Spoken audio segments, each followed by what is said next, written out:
in Miami for us. President-elect Trump's administration warning that Cuba still has to make changes to its government following the death of communist leader Fidel Castro before the U.S. normalizes relations. This is Canadian Prime Minister Justin Trudeau was forced to walk back his statement praising Castro's leadership.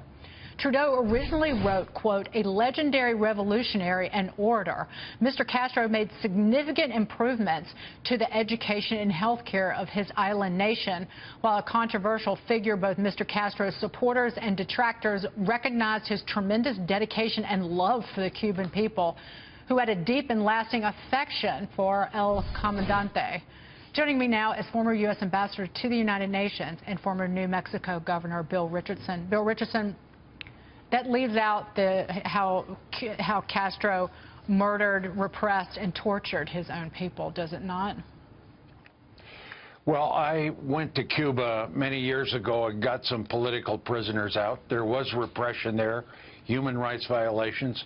I think the Prime Minister of Canada, who I believe is doing a good job, his statement was a little bit over the top, but the reason being that Canada has a lot of investments in Cuba.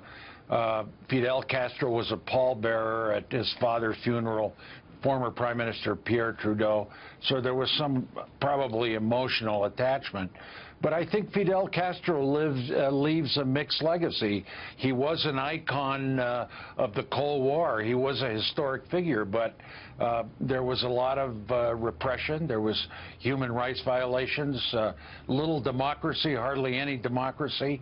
And I think Cuba has to move in that direction, but I think President Obama is correct in normalizing the relationship so that Cuba achieves those changes. And I think Raul Castro, the brother, no longer shackled by Fidel, may move in that direction. It remains to be seen.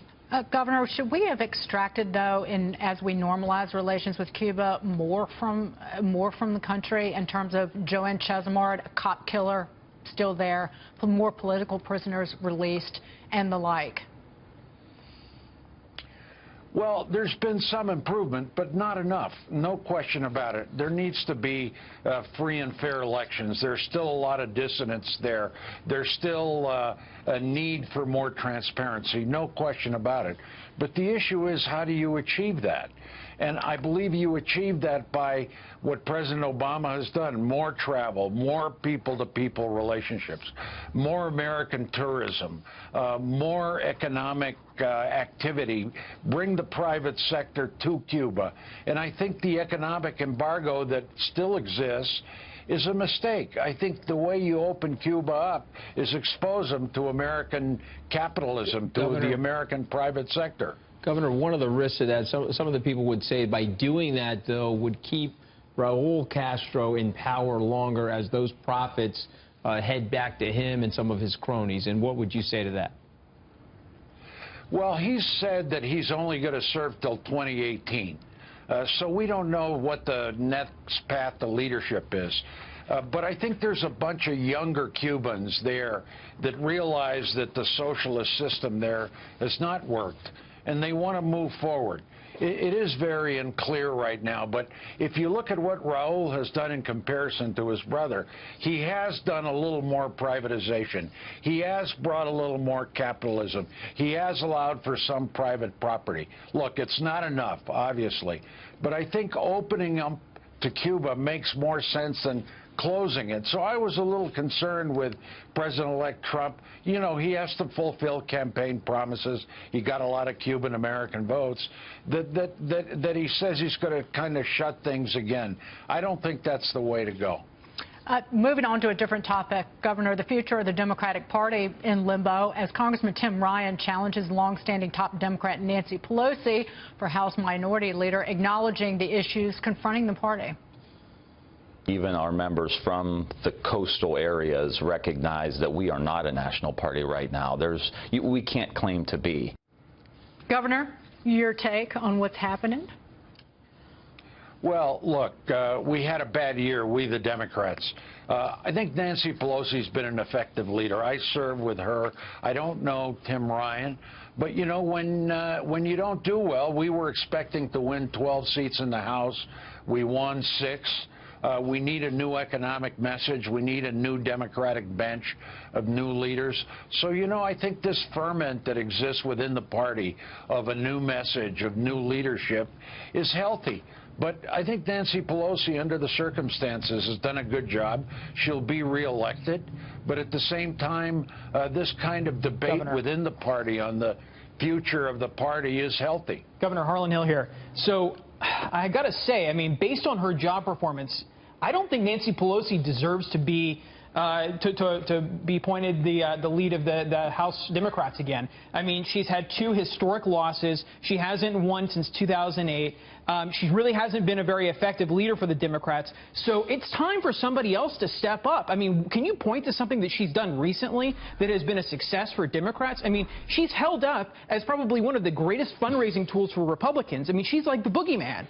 And, you know, she is a reason to vote against Democrats across the country.